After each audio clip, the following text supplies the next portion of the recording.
warahmatullahi wabarakatuh. Innal hamdalillah nahmaduhu wa nasta'inuhu wa nastaghfiruh wa na'udzu billahi min shururi anfusina wa min sayyiati a'malina man yahdihillahu fala mudilla lahu wa man yudlil fala hadiya lahu. Asyhadu an la ilaha illallah wahdahu la syarika lahu wa asyhadu anna Muhammadan abduhu wa rasuluh. Qala Allah ta'ala fi kitabihil karim, ya ayyuhalladzina amanu taqullaha haqqa tuqatih wa la tamutunna illa wa antum muslimun. Ya ayyuhan nasu taqu rabbakumul ladzi khalaqakum min nafsin wahidah wa khalaqa minha zawjaha wa batha minhuma rijalan katsiran wa nisaa'a wattaqullaha alladzi tasaaluna bihi wal arham innallaha kana 'alaikum raqiba. Ya ayyuhalladzina amanu taqullaha wa qulu qawlan sadida yuslih lakum a'malakum wa yaghfir lakum dhunubakum wa man yuti'illaha wa rasulahu faqad faza fawzan 'azima. Allahumma salli wa sallim wa barik wa an'im ala nabiyyina Muhammadin wa ala alihi wa sahbihi wa man tabi'ahum bi ihsanin ila yaumiddin. Ma'asyiral muslimin wal muslimat rahimani wa rahimakumullah. Alhamdulillah, kita bersyukur kepada Allah Subhanahu wa taala karena pada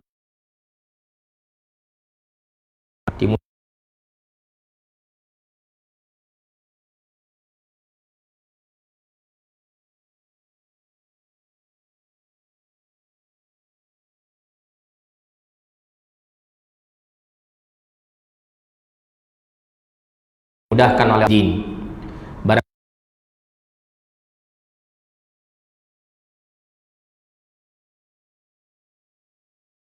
siapa yang dirinya terhadap agamanya. Dan Nabi SAW menyatakan bahwa salah satu usaha terbesar seorang hamba untuk sampai kepada pemahaman agama yang benar adalah selain daripada memohon ilmu kepada Allah Subhanahu wa taala, yang kedua adalah ta'allumul ilm. Dia hendaklah berusaha untuk mempelajari ilmu agama Allah Subhanahu wa taala ini. Karena Nabi SAW mengatakan innamal ilmu bitta'allum. Sesungguhnya ilmu itu bisa diperoleh dengan cara dia mempelajarinya. Kita lanjutkan pembacaan kitab Asyru Qawaid fi Tazkiyatin Nafs, 10 kaidah dalam pembersihan jiwa, karya Syekh Abdul Razak bin Abdul Muhsin Al-Badr hafizahullahu ta'ala. Kita telah membaca kaidah pertama sampai dengan kaidah yang keempat, dan sekarang kita masuk kepada Al-Qaidatul Khamisah, kaidah yang kelima dalam kaitannya dengan pembersihan jiwa. Qala al-muallifu hafizahullah, at-tazkiyatu takhliyatun wa tahliyah. Pembersihan jiwa itu dilakukan dengan dua hal, yaitu yang pertama disebut oleh Syekh di sini dengan istilah takhliyah. Takhliyah itu artinya pengosongan atau pembersihan. Kemudian yang kedua adalah tahliyah, pakai hak. Kalau tadi pakai kha takhliyah, kalau ini pakai hak tahliyah. Kalau tahliyah itu maknanya adalah memberikan hiasan atau usaha untuk menghiasi diri. Nah, itu tahliyah. Nah, kita dengarkan apa yang disampaikan oleh Syekh hafizahullah. Beliau mengatakan inna haqiqatat tazkiyati takhliyatun nafsi awalan bitadhhiriha 'anil radha'ili wal ma'asi wal dhunub. Sesungguhnya hakikat daripada aktivitas membersihkan jiwa adalah dengan cara dia membersihkan jiwa itu terlebih dahulu, yaitu dia bersihkan jiwanya dari perkara-perkara yang hina dan berbagai macam bentuk kemaksiatan dan dosa-dosa. Thumma tahliyatuha ba'da dzalika bi fi'li ta'ati wal qurbat.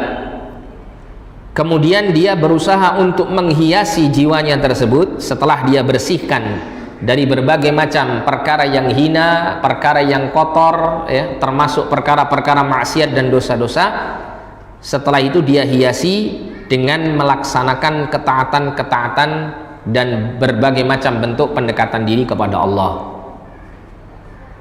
Ini namanya takhliyah dan tahliyah. Ya, takhliyah dikedepankan, ya, pembersihan, pengosongan jiwa dari berbagai macam kotoran-kotoran dosa ini dikedahulukan, baru kemudian dihiasi jiwa itu dengan berbagai macam ketaatan kepada Allah Subhanahu wa taala. Ya, sebagaimana kalau kita misalnya memiliki, ya, sebuah rumah, tentu sebelum kita belikan berbagai macam perabotan untuk menghiasi rumah tersebut, tentunya kita akan berusaha membersihkan dulu isi rumah ini, sehingga, ya, jika rumah itu benar-benar sudah bersih, baru kemudian kita berikan hiasan dan berbagai macam hal-hal yang melengkapi rumah tersebut sehingga semakin menambah keindahannya. Nah, jiwa dan hati manusia juga demikian, ya, dia harus dibersihkan dari berbagai macam kotoran. Setelah itu hati dan jiwa manusia ini dipenuhi dengan berbagai macam ketaatan sebagai perhiasannya. Kama qala ta'ala, sebagaimana Allah Ta'ala berfirman dalam surah At-Taubah ayat 103. Allah berfirman, khudh min amwalihim shadaqatan tutahhiruhum wa tuzakkihim biha wa salli alaihim. Ambillah dari harta-harta mereka, ya, sebagai sedekah. Maknanya sedekah di sini zakat. Tutahhiruhum, ya, dengan harta itu, zakat itu akan membersihkan mereka, wa tuzakkihim biha, dan mensucikan mereka, wa salli alaihim, dan, ya, mohonkanlah rahmat atas mereka. Kemudian kata Syekh, fa qauluhu ta'ala, firman Allah Ta'ala, tutahhiruhum, agar membersihkan mereka, fihi isyaratun ila maqamit takhliyati 'anis sayyi'at bitadhhirihim minadz dzunub. Di dalam penggalan ayat ini terdapat isyarat yang menjelaskan tentang kedudukan takhliyah, kedudukan pembersihan jiwa dari berbagai macam kotoran-kotoran, ya, dengan membersihkan, ya, mereka dari berbagai macam dosa-dosa. Wa qauluhu ta'ala, dan firman Allah Ta'ala, wa tuzakkihim, dan mensucikan mereka, fihi isyaratun ila maqamit tahliyati bil fadaili wal hasanat.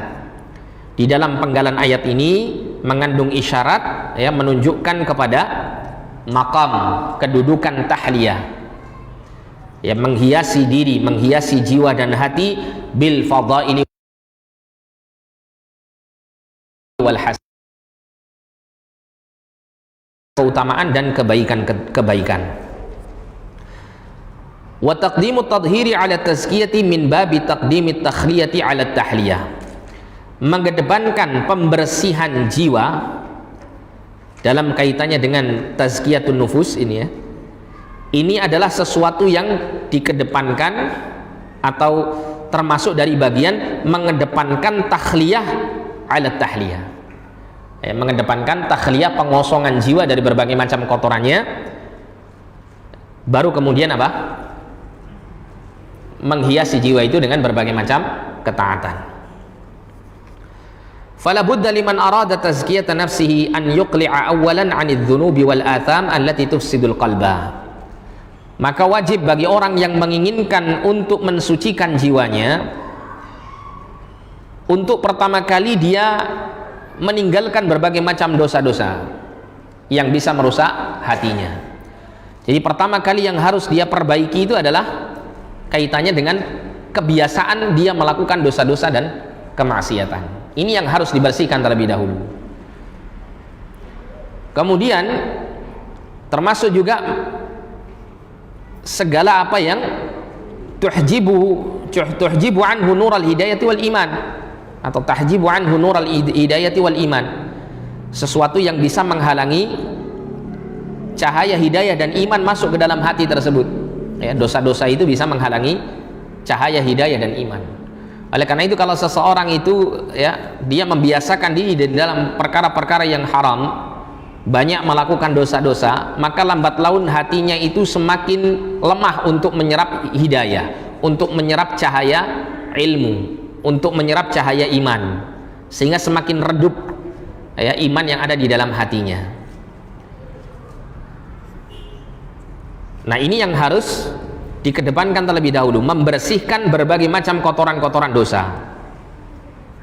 kebiasaan-kebiasaan yang termasuk dari perkara maksiat yang biasa dilakukan oleh seseorang.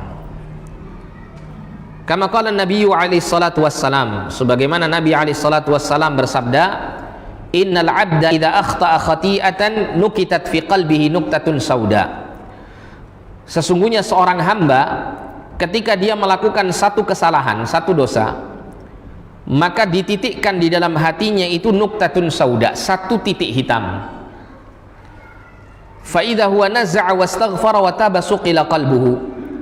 Maka ketika dia itu menghentikan perbuatan dosanya, memohon ampun kepada Allah dan bertaubat dari dosa tersebut, berusaha untuk kembali ke jalan yang lurus, tidak lagi melakukan dosa tersebut, suqila qalbuhu, maka titik hitam itu akan dihilangkan dari hatinya. Wa in 'ada zida fiha hatta ta'luwa qalbahu. Apabila dia kembali mengulang dosanya, tidak bertaubat kepada Allah, tidak mohon ampun kepada Allah, tapi dari satu dosa dia ulang kembali dosa yang kedua kalinya, ketiga kalinya, dan seterusnya, maka akan terus bertambah titik-titik hitam ini di dalam hati seorang hamba tersebut, sampai kemudian menutupi hatinya.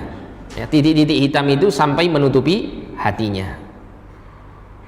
Kemudian Nabi mengatakan, wa huwa ar-ranul ladzi dzakarallahu kalla bal rana ala qulubihim ma kanu yaksibun.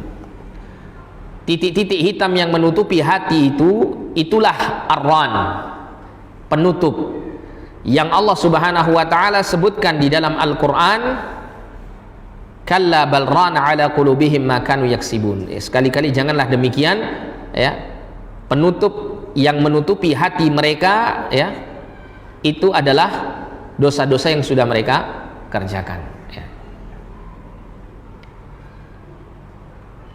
Kemudian Syekh mengatakan, thumma yujahidu nafsahu 'ala al-istikthari minas salihat allati tazku biha nafsuhu.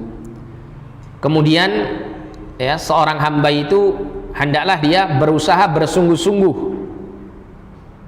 untuk berjihad pada dirinya, melawan hawa nafsunya, untuk memperbanyak melakukan perbuatan-perbuatan yang saleh, perbuatan-perbuatan yang baik, yang itu semuanya akan bisa membuat jiwanya menjadi bersih. Sebagaimana Allah Ta'ala berfirman dalam Al-Quran, walladzina jahadu fina lanahdiyannahum subulana wa innallaha la ma'al muhsinin. Dan orang-orang yang bersungguh-sungguh di dalam jalan menuju kami, maka benar-benar kami akan memberikan hidayah kepada mereka, jalan-jalan menuju kami. Jadi seseorang itu agar dia mendapatkan hidayah dari Allah Subhanahu wa taala, hidayatut taufiq, pertolongan Allah Subhanahu wa taala untuk membuat sang hamba itu sampai kepada Allah, maka di antara jalan untuk meraihnya adalah dengan cara dia bersungguh-sungguh melawan hawa nafsunya. Dia bersungguh-sungguh untuk memenuhi segala apa yang Allah Ta'ala ridhai dari amal-amal saleh dan ketaatan-ketaatan. Dengan dia berusaha untuk mewujudkan ketakwaan, ketaatan, berusaha untuk istiqamah, tetap lurus, menuju kepada Allah Subhanahu wa taala, maka disinilah Allah akan memberikan jalan kemudahan untuknya. Allah Subhanahu wa taala akan menjadikan dia mudah untuk sampai kepada Allah Subhanahu wa taala dan keridhaannya. Dan Allah menguatkan kembali pernyataan dia Subhanahu wa ta'ala dengan menutup ayat ini, wa innallaha la ma'al muhsinin, dan sesungguhnya Allah senantiasa bersama orang-orang yang berbuat kebaikan.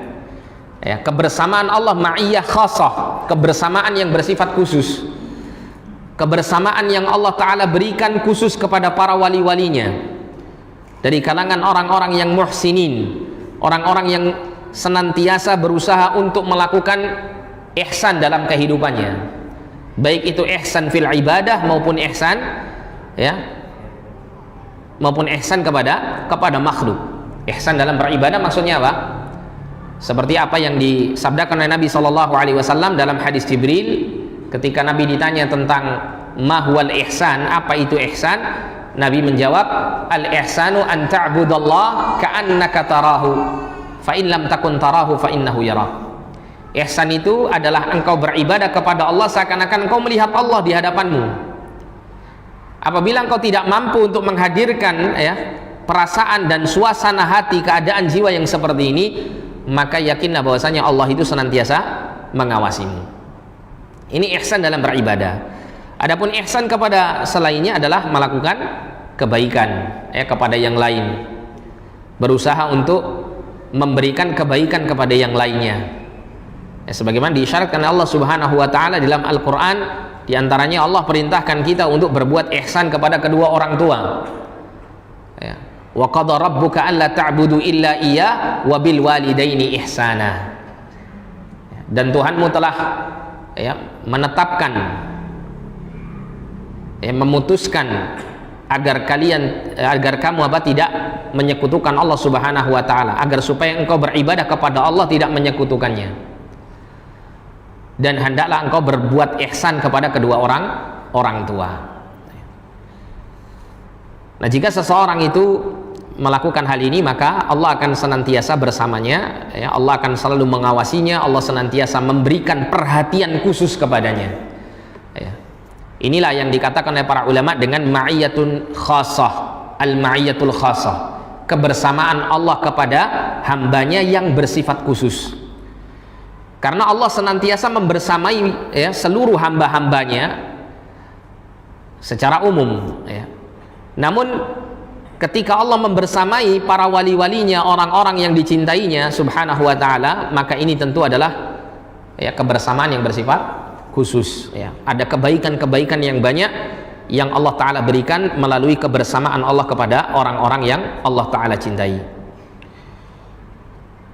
Kemudian qala Ibnu Taimiyah rahimahullah, Ibnu Taimiyah rahimahullah mengatakan, "Fattazkiyatu wa in kana asluhan nama wal barakah wa ziyadatul khair, fa innama tahsulu bi izalati syarr.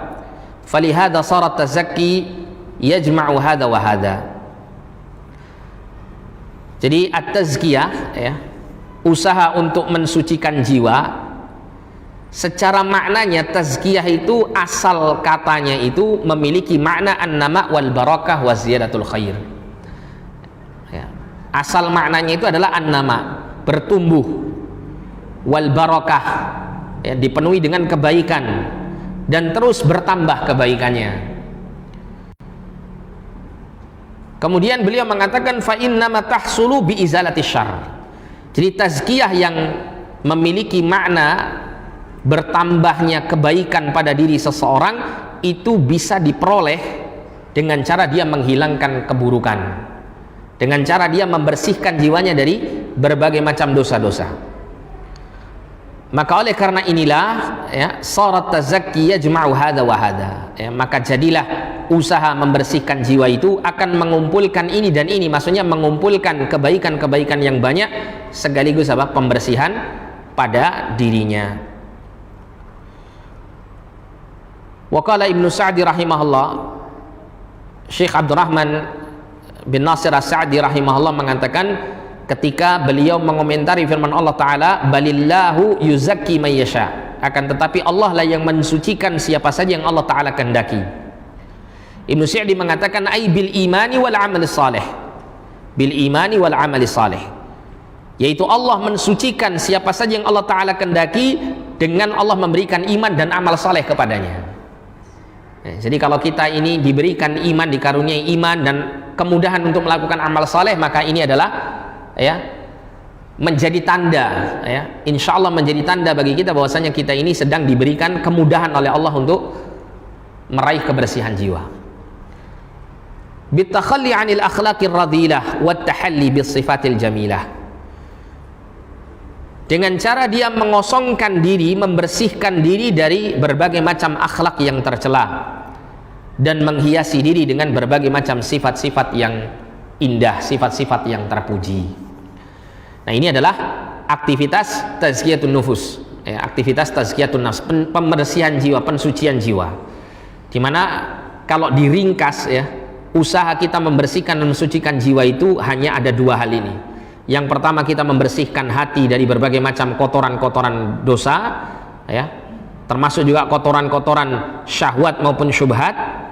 Yang kedua adalah menghiasi jiwa dan hati tersebut dengan berbagai macam ketaatan kepada Allah Subhanahu wa taala, menghiasinya dengan iman, menghiasinya dengan ilmu, menghiasinya dengan takwa, ya, menghiasinya dengan taqarrub kepada Allah Subhanahu wa taala. Ya, sehingga seseorang akan sampai pada kebersihan jiwa. Kemudian Syekh mengatakan pada kaidah yang berikutnya, al-qaidatus sadisatu, kaidah yang keenam. Beliau mengatakan hafizahullah, ighlaqul manafidhil lati tukhriju bil insani 'anit tazkiyah wa tub'iduhu 'anil fadilah wa tuwaqqi'uhu fir radilah, yaitu dengan cara menutup berbagai macam celah-celah yang mengeluarkan manusia itu dari tazkiyah, dari usahanya dalam membersihkan jiwa, dan menjauhkan sang hamba itu dari keutamaan dari sisi Allah, serta menjatuhkan sang hamba itu di dalam perkara yang hina.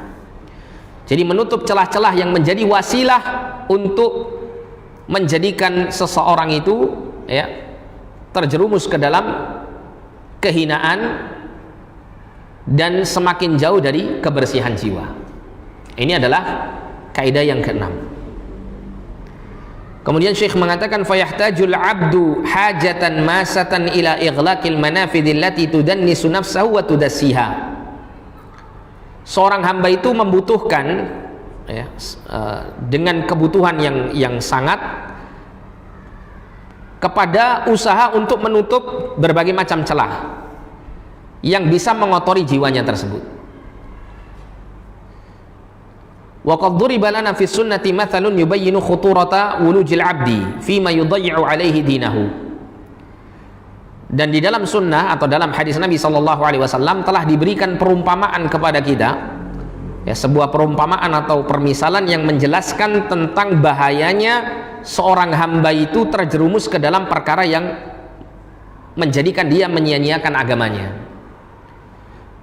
ya, perkara-perkara yang menjerumuskan dia ke dalam dosa, ke dalam kemaksiatan dan kotoran-kotoran jiwanya. Yaitu di dalam hadis yang disabdakan oleh Nabi sallallahu alaihi wasallam, "Daraballahu mathalan siratan mustaqima." Allah telah memberikan permisalan jalan yang lurus. Jalan yang lurus ini adalah jalan yang senantiasa kita minta, ya, di dalam salat kita, ihdinas siratal mustaqim, tunjukkan kami jalan yang lurus. Allah menggambarkan, ya, dan memberikan permisalan tentang kaitannya dengan jalan yang lurus ini, jalan yang Allah wajibkan kita untuk senantiasa berada di atasnya. Wa ala janbatay sirat surani fihima abwabun mufattahah. Dan pada sisi kanan dan kiri jalan yang lurus itu terdapat pagar, ya, pagar yang membatasi jalan tersebut. Yang pada kedua pagar tersebut terdapat abwabun mufattahah, terdapat pintu-pintu yang terbuka. Jadi kanan maupun kiri, ya, di di sisi-sisi jalan yang lurus tadi, ya, itu ada pagar yang tiap-tiap pagar ada pintu-pintu yang terbuka. Wa 'alal abwabi suturun murkhah. Dan pada pintu-pintu itu terdapat tirai-tirai yang menjulur ke bawah. Jadi pintunya terbuka tapi ada tirainya. Ada tirai yang menjulur ke bawah yang menutupi apa yang ada, ya, yang tampak pada apa yang di dalam pintu tersebut. Atau apa yang ada di dalam, ya, ya itu tadi, ya, pintu-pintu tersebut. Wa 'ala babis sirat da'in yaqul, dan pada babus sirat, ya, pintu jalan ini itu ada yang menyeru, ya ayuhan nas udkhulus sirat jami'an, wahai manusia, masuklah kamu ke dalam jalan yang lurus ini semuanya. Wala tata'arraju, jangan kalian berbelok ke kanan maupun ke kiri. Jangan kalian berbelok ke kanan dan ke kiri. Kemudian wada'in yad'u min fawqis sirat, kemudian juga ada penyeru yang berada di atas jalan, ya, ini jalan lurus, di atasnya ini ada penyerunya. fa idza arada yaftahu syai'an min tilkal abwab qala wayhak la taftahu fa innaka in taftahu talijhu.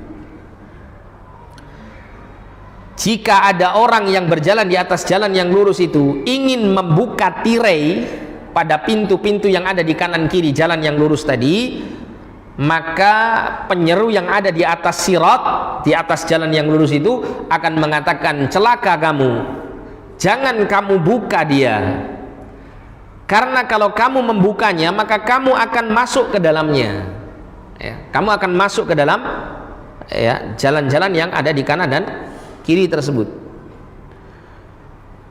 Kemudian Nabi mengatakan wassiratu al-Islam, jalan yang dimaksud, maksudnya jalan lurus yang harus tetap kita berada di atasnya, itu adalah al-Islam, agama Islam. Wassurani hududullahi ta'ala, sedangkan dua pagar yang membatasi jalan yang lurus tadi itu adalah batas-batas hukum Allah subhanahu wa ta'ala, ya, batas-batas yang Allah tentukan dalam syariatnya. Wal abwabul mufattahatu maharimullah ta'ala, sedangkan pintu-pintu yang banyak yang ada di kanan kiri itu, ya, pintu-pintu yang terbuka itu adalah perkara-perkara yang diharamkan oleh Allah subhanahu wa ta'ala.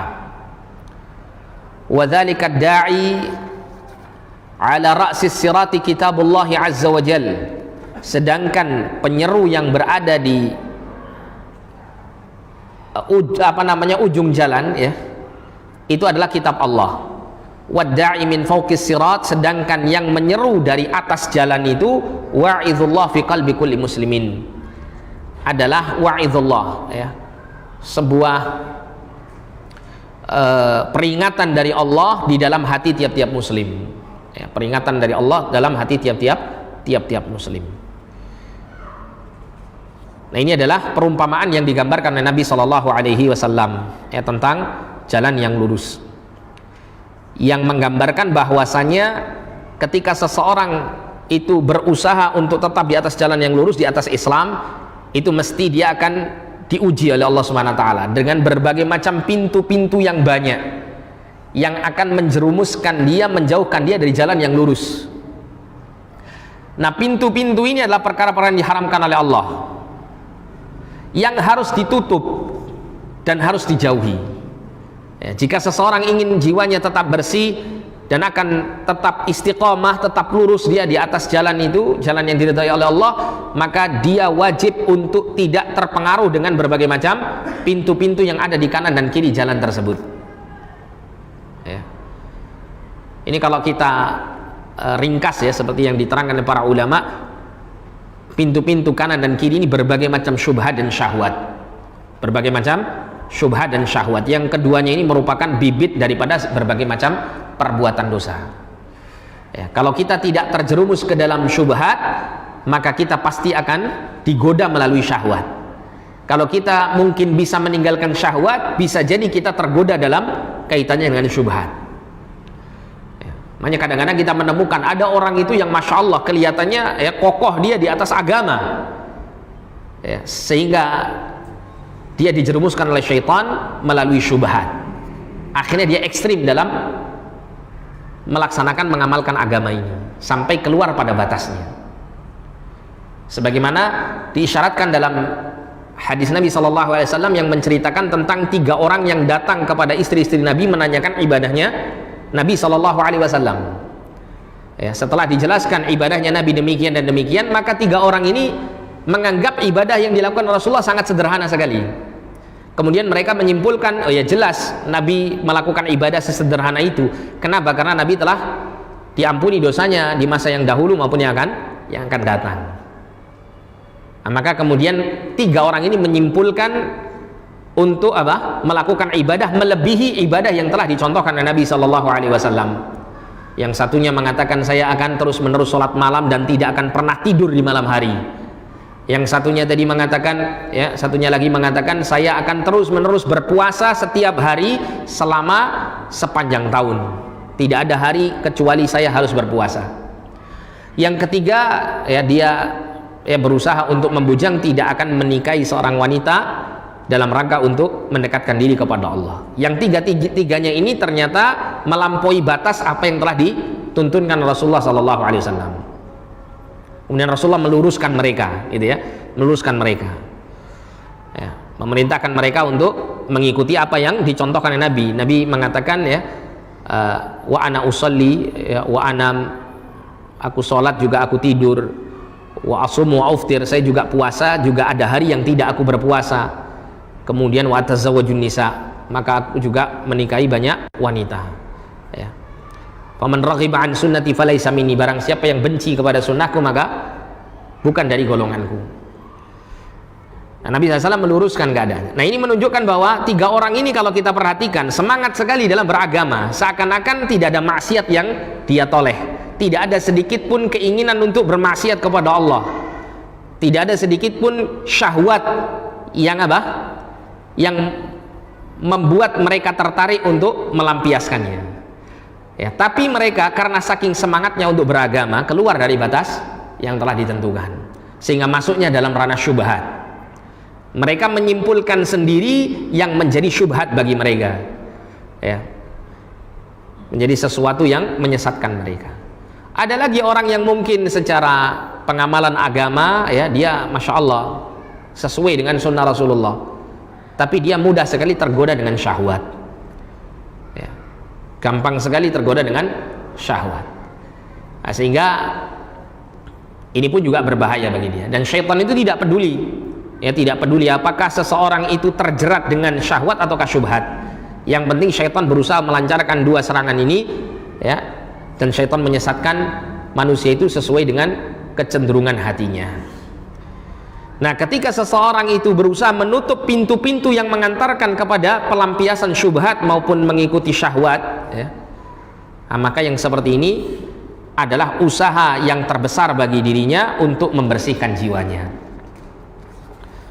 Qala Al-Hafidz Ibnu Rajab Al-Hambali rahimahullah. Al-Hafidz Ibnu Rajab Al-Hambali mengatakan, "Wa man kana fid dunya qad kharaja 'anil istiqamah 'ala as-sirat fa fataha abwab al-maharim allati fi suturis sirat yumnatan wa yusra wa dakhala ilayha sawa'un kanat al-maharim min asy-syahawati aw min asy-syubuhat akhadhathu al-kalalib allati 'ala dhalika as-sirat yumnatan wa yusra bihasabi ma fataha bid dunya min abwabil maharim wa dakhala ilayha." Jadi Al-Hafidz Ibnu Rajab Al-Hambali rahimahullah mengatakan begini, barang siapa yang di dunianya dia telah keluar dari istiqomah, ya, dari jalan yang lurus, maka akan terbuka pintu-pintu keharaman yang berada di bagian kanan dan kiri jalan tersebut. Ya. Kalau dia berpaling ke kanan atau ke kiri, dia pasti akan terjerumus ke dalam pintu-pintu tersebut, yang di kanan maupun yang di kiri. Maka dia akan masuk ke dalamnya, baik itu perkara yang diharamkan berupa syahwat maupun syubhat. Maka keadaan di dunia ini menentukan nanti keadaannya di akhirat ketika dia menempuh sirat, menempuh jalan di akhirat nanti.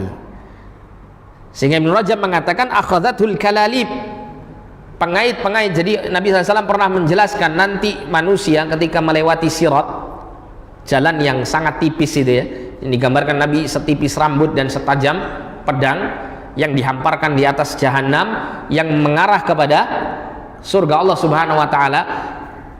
Di jalan itu ada kanan kiri itu ada namanya al-kalalib, ada yang namanya pengait-pengait yang siap menarik siapapun yang ada di atas jalan itu. Nah, pengait-pengait ini akan menarik orang yang berada di atas jalan itu, ya, dari sisi kanan maupun dari sisi kiri sesuai dengan apa yang dia buka ketika di dunia dari pintu-pintu keharaman dan dia memasukinya.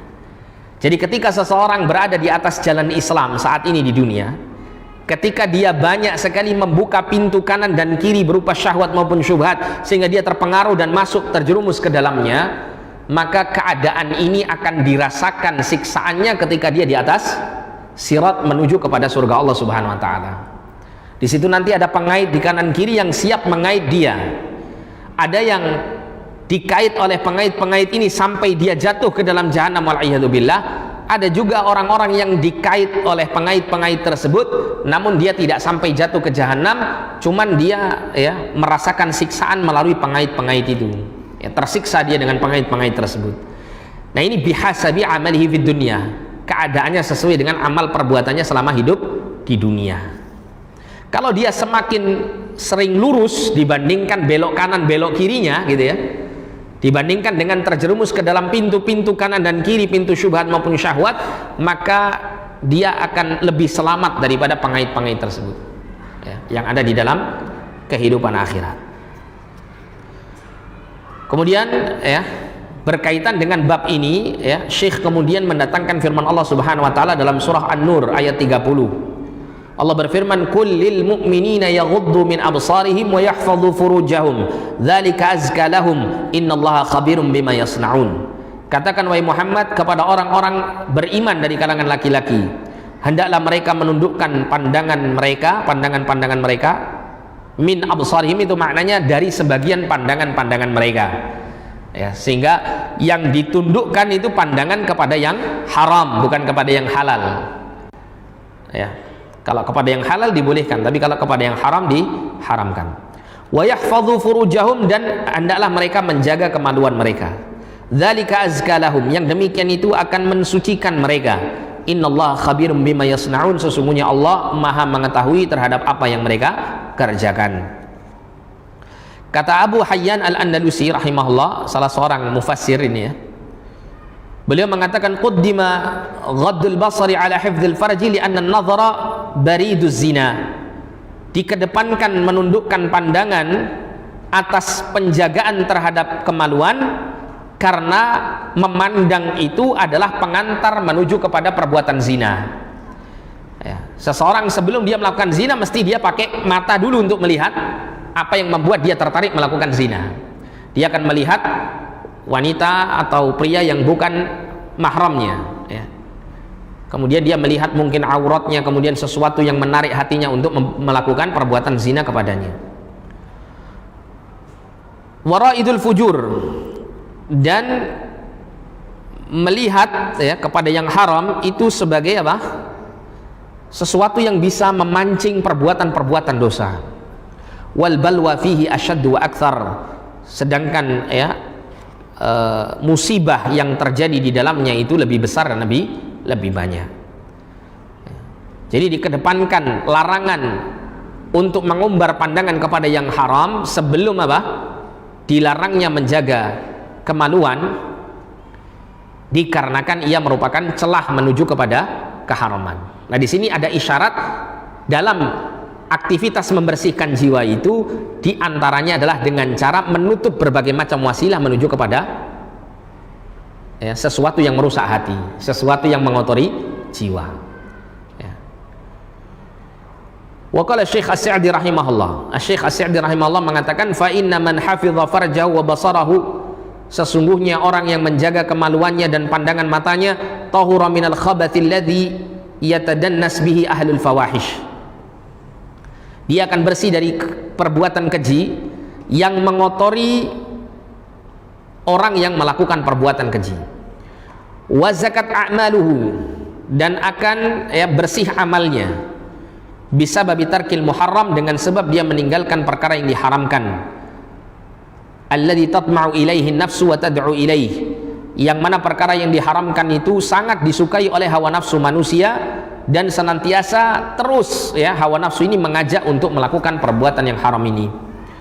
Faman taraka syai'an lillah, maka barang siapa yang meninggalkan sesuatu karena Allah, awadahullahu khairan minhu, Allah akan menggantinya dengan yang lebih baik darinya.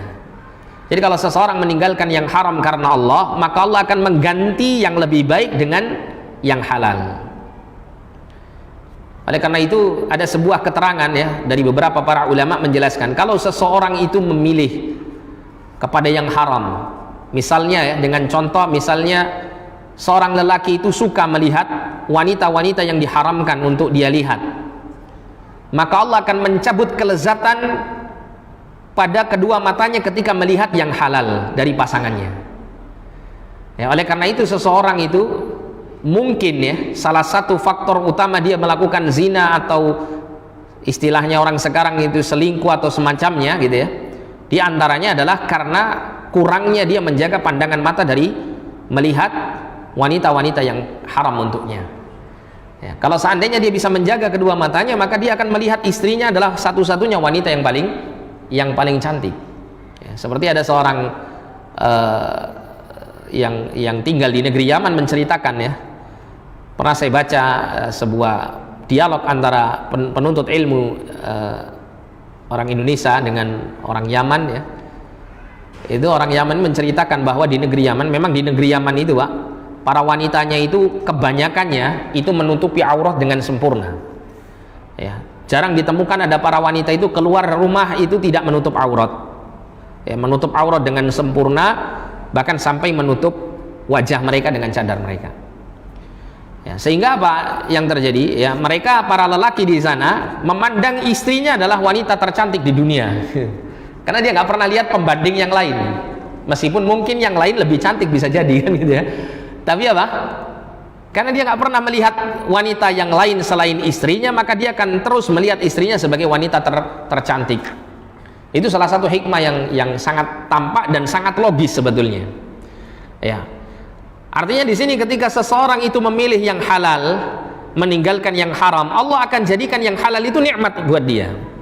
Nah, kebanyakan orang itu dia tergoda oleh syaitan, ya, membuat kedua matanya itu melirik yang haram, sehingga Allah mencabut kelezatan yang halal dan menjadikan dia merasakan kelezatan kepada yang haram. Dan ini berbahaya sekali ya, kelezatan yang sementara yang akan mengantarkan kepada siksa yang lama. Wallahu ya, semoga Allah subhanahu wa ta'ala menjaga kita dari hal ini.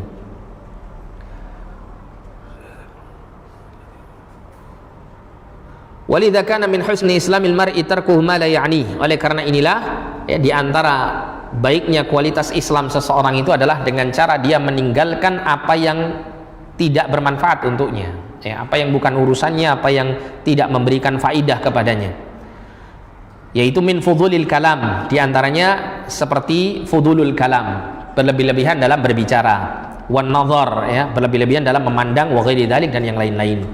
Dalam kitab Tazkiyatun Nafs ya, karya Syekh Dr. Ahmad Farid hafizahullah taala, salah satu murid Syekh Al-Albani rahimahullah, beliau dalam kitab Tazkiyatun Nafs itu menjelaskan tentang madakhilus syaitan ya, atau tentang sumumul qalbi ya, sumumul qalbi, tentang racun-racun hati, apa saja yang membuat hati itu kotor bahkan bisa mati. Syekh menjelaskan ada 4 hal. Yang pertama fudulul kalam ini ya, banyak berbicara. Orang kalau banyak bicara artinya orang itu tidak peduli dengan apa yang dia ucapkan, dia tidak memikirkan terlebih dahulu apa yang ingin dia sampaikan. Kenapa? Karena dia saking senangnya berbicara ya, sehingga ketika dia mengucapkan kata-kata yang mengandung murka Allah, dia tidak rasakan, dia tidak pedulikan. Nah, ini bahayanya. Sedangkan seorang mukmin ketika dia berbicara, maka ya, lisannya itu seharusnya dia letakkan di belakang hatinya, di belakang akalnya, di belakang akalnya. Artinya apa?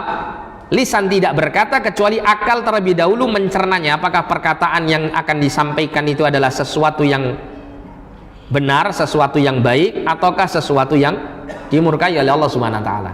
Ya, berbeda dengan orang-orang fasik, orang-orang munafik ya, orang-orang yang banyak melakukan dosa, lisannya itu diletakkan di depan akalnya ya, sehingga tanpa memperdulikan baik buruknya ya, akal tidak memfilter karena dia diletakkan di belakang lisannya, sehingga lisan ini ya mengobral kata-kata yang tidak baik. Nah, fudulul kalam ini bisa merusak hati ya, sebagaimana racun bisa merusak anggota tubuh yang mengkonsumsinya. Kemudian yang kedua fudulun nazar. Fudulun nazar, berlebih-lebihan dalam melihat, memandang. Artinya ya, dia tidak memilah-milah pandangan yang halal maupun pandangan yang haram, tetap semuanya dilihat ya. Ini juga merusak hatinya. Kemudian ada namanya fudulul ta'am, banyak makan, jarang berpuasa ya. Banyak makan, jarang berpuasa, ini juga akan membuat hati itu rusak. Karena kalau seseorang itu banyak mengkonsumsi makanan, maka melemahkan tubuhnya, yang mana ini akan memberatkan dia untuk melakukan ibadah dan ketaatan kepada Allah Subhanahu wa taala. Sedangkan ya, gizinya hati adalah melalui ketaatan dan ya, ibadah kepada Allah Subhanahu wa taala. Ya, sehingga ketika ibadah dan ketaatan itu berkurang, maka ya gizinya hati akan berkurang. sehingga hati itu mudah dan rentan untuk sakit. Kemudian yang keempat, kata Syekh Ahmad Farid, ya, termasuk dari racunnya hati yang harus kita jauhi ketika kita berusaha membersihkannya adalah fudulul mukhalatah, berlebih-lebihan dalam bergaul dengan manusia. Tidak ada filter untuk bergaul dengan manusia, sehingga siapapun dia, ya, dia jadikan teman, semuanya dia jadikan teman, entah yang baik entah yang buruk, ya, dia jadikan teman, sehingga akan merusak hatinya ketika dia mendapatkan teman-teman yang buruk, karena keburukan-keburukan kawannya tersebut mempengaruhi dirinya. Nah, ini adalah perkara-perkara yang harus dijauhi. Kemudian qala Ibnu Qayyim rahimahullah mengatakan, wa aktsarul ma'asi innama tawalluduha min fudulil kalami wan nazar. Kebanyakan maksiat itu hanyalah disebabkan karena fudulul kalam wan nazar, ya, berlebih-lebihan dalam berbicara dan melihat. Wa huma awsa'u madakhili syaitan, dan keduanya ini adalah jalan yang paling luas untuk syaitan masuk ke dalam hati manusia. Fa inna jarihataihima la yamallani wa la yas'aman. Karena orang yang melakukan dua perkara ini, berlebih-lebihan dalam berbicara dan memandang, ya, itu akan terus-menerus melakukan dua perkara ini yang mengantarkan dia kepada dosa dengan tanpa jemu dan tanpa bosan. Ya. Orang itu kalau sudah hobi ngomong, Mbak, kemana-mana mesti ngomong, ya, kemana-mana mesti ngomong, ya, terutama kalau hobi ngomongnya yang nggak baik, hobi gosip misalnya, kemana-mana nggak enak rasanya kalau nggak gosip.